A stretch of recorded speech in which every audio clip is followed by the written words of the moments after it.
নোমান ঘরে আর একটু তেল নেই, তুমি 100 টাকা নিয়ে যাও, তেল কিনে নিয়ে এসো। ঠিক আছে মা, আমি এখনই নিয়ে আসছি।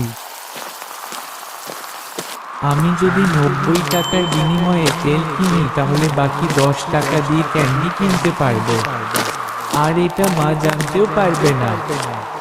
আঙ্কেল, 90 টাকার তেল দিন আর 10 টাকার ক্যান্ডি দিন। ঠিক আছে।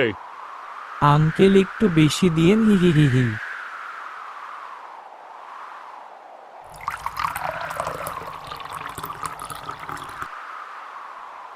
এটা পূর্ণ। ই নাও। আর ই নাও তোমার 3টা ক্যান্ডি। ধন্যবাদ আঙ্কেল। মা যদি আমাকে প্রতিদিন তেল কিনতে পাঠাতো তাহলে প্রতিদিন এভাবেই ক্যান্ডি কিনতে পারতাম।